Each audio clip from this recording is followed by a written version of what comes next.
Pablo versus el Injil, el Evangelio dado a Jesús. Jesús dijo en Mateo 5:17, no he venido a cambiar la ley. E incluso hace hincapié y dice, quien enseñe la ley y la Torá será tomado como grande en el reino de los cielos, pero quien no enseñe la ley será tomado como pequeño en el reino de los cielos. Pero en Romanos, en capítulo 3 del versículo 28, dice Pablo que el hombre es juzgado por fe sin las obras de la ley. O sea, él seguramente va a ser tomado como pequeño en el reino de los cielos, pero bueno, es cuestión de Pablo, él no leyó bien a Jesús. En Mateo 22, el versículo 37, Jesús confirma lo que Moisés dijo: amarás solo a Dios, y ese es el más grande mandamiento en lo que se basa la ley. Entonces, al amar a Dios, cuando Dios prueba a sus siervos, es escuchar solo a los profetas de Dios.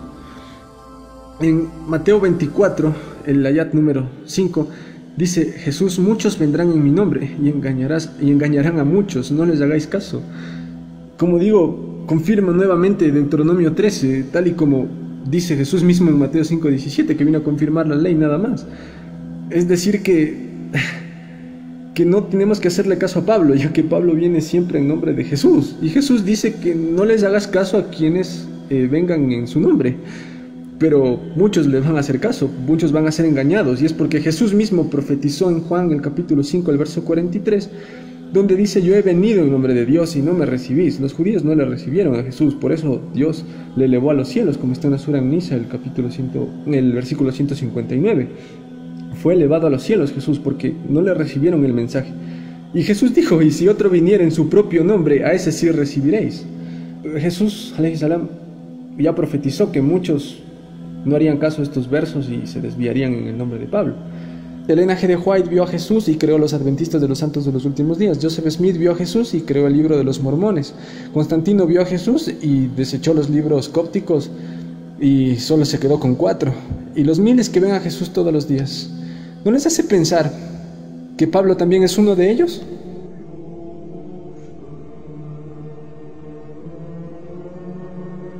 En 1 Corintios, el capítulo 16, el versículo 21 y 22, dice: yo, Pablo, os escribo esta salutación de mi propia mano. El que no amare al Señor Jesucristo sea anatema. Te obliga a adorar a Jesús, cuando en Deuteronomio dice claramente: si alguien te lleva a adorar a otro que no es Allah, ese profeta es falso, no darás oído a ese tal profeta. Por favor, alhamdulillah. Lo he puesto rápidamente, Pablo versus la Torá. Versus la Torá, quiero iniciar diciendo la Sura Al-Inram, el capítulo 3, el ayat número 3, donde Allah dice: Bismillahirrahmanirrahim.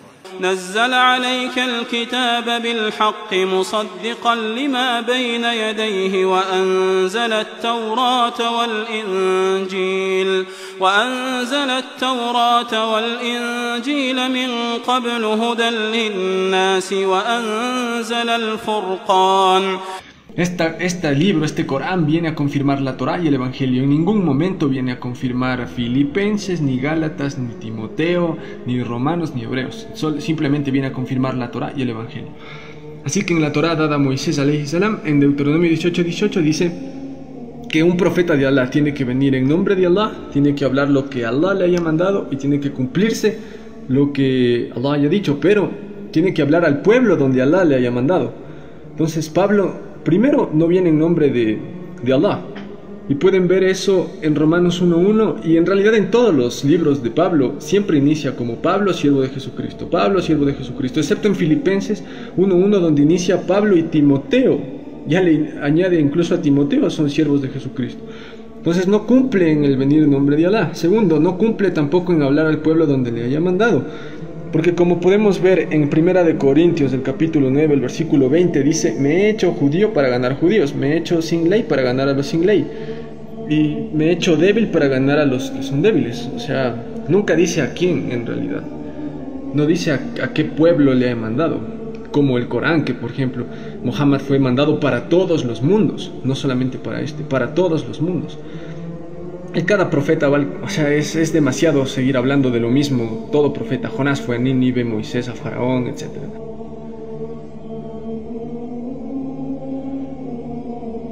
En 1 Corintios capítulo 11, el versículo 14, va en contra de la Torá en número 6. Porque Pablo dice que para el varón es deshonroso dejarse el cabello largo. Y va en contra del voto de los nazareos, que ellos se dejaban el cabello largo, como Sansón en Jueces, que nunca había cortado su cabello.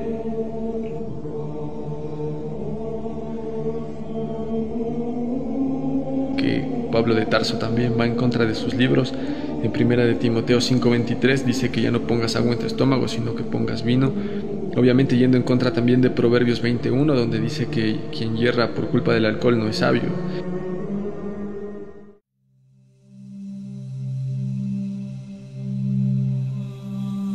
Así que Pablo versus la mujer.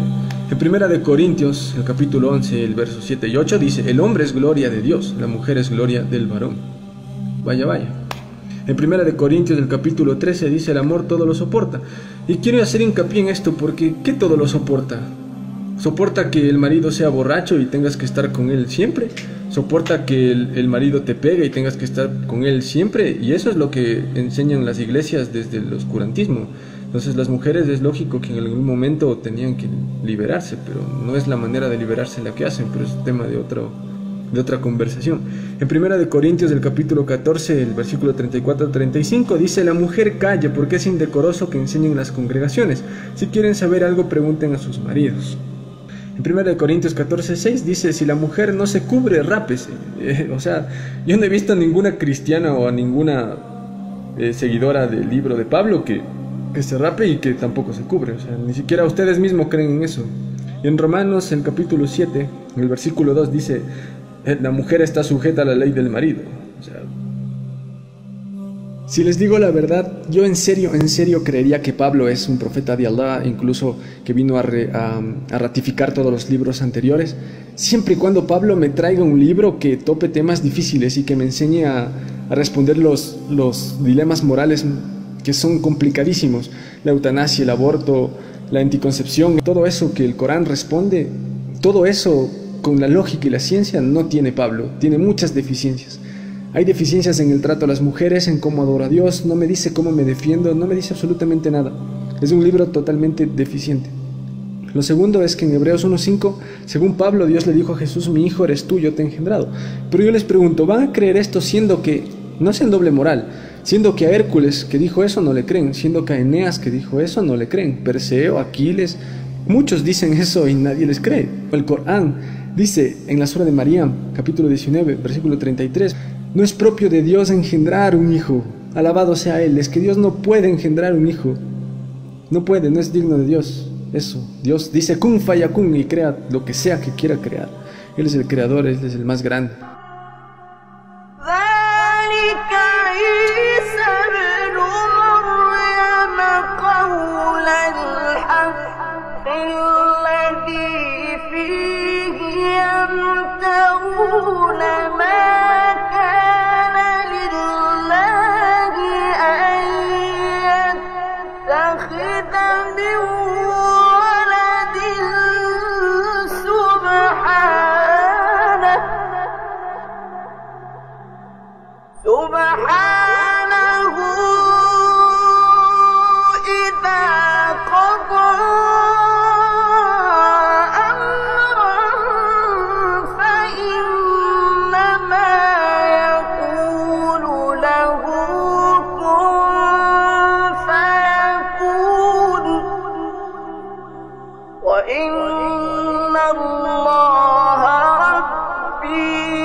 Islam doesn't, there's no consensus message about Paul. But let me tell you about Paul. Paul is someone on the day of judgment I don't want to be anywhere near. First and foremost, I want to know what's waiting for him. But Paul is someone who I'm not sure, and no scholar that I've spoken to is sure, what happened with Paul. Was he a saboteur? Was he a saboteur in order to disrupt Christianity or what the followers of Jesus were doing from within? Or was he just fooled by Satan on the road to Damascus when he thought he saw Jesus? That we cannot answer, whether it was blatant or whether he was fooled. But one thing we do know is he destroyed the teachings of Jesus. He told people to break the law. In Galatians, he commanded them to break the law. He said the law is cursed, and Jesus was cursed on behalf of it to remove it from us. And Jesus said anybody who breaks the law and tells someone to break the law, they are the lowest person in the kingdom of heaven. So Paul either was a saboteur or he himself was fooled and duped. But even when Paul met the disciples of Jesus, when he met Barnabas, they had a falling out because Barnabas said, hold on a second. What you're teaching is not what I heard from Jesus, and I saw the man myself. And he fell out with the other disciples when they got to know him. And Paul, when he returned to Jerusalem, at the last part of his life, Paul returned to Jerusalem. Does anyone know what the city of Jerusalem did? They all came out to kill him. They all came out to kill him. And the guards of Caesar came and got him and protected him and took him away. And that was the end of what we know about Paul. So Paul did not really see eye to eye with the disciples nor the followers of Jesus at any point. It was the later churches and the letters that were written to churches who were outside of Jerusalem, who were outside of the disciples' reach, that Paul had an influence on. En Romanos 3:7 dice, si por mi mentira muchos creen, ¿por qué sería pecador? O sea, ¿qué le pasa? Estos versos hablan por sí mismos, no necesito dar explicación, solo leerlos. Y el verso que ya les había dicho, o sea, que él se vuelve judío para ganar judíos, se vuelve lo que sea con tal de ganar gente mintiendo, lo acepta. Y esto es importantísimo. Si ustedes leen la carta de Santiago, es como si fuera una respuesta directa a la carta de Romanos de Pablo. En Romanos 4, Pablo dice en el versículo 13, Abraham fue salvo por fe. Pero es como si Santiago en el capítulo 2, en el verso 21 le respondiera, dice, Abraham obedeció a Dios y fue salvo. Y luego en el verso 15 dice, donde no hay ley, no hay transgresión. Y es como si Santiago le respondiera, la fe sin obras es muerta, el hombre es justificado por obras y no solo por fe. Estos versos hablan por sí mismos. Todas las alabanzas son para Allah. Alhamdulillahi Rabbil Alamin Ar-Rahmanir Rahim Maliki Yawmiddin Iyyaka na'budu wa iyyaka nasta'in Ihdinas siratal mustaqim صراط الذين أنعمت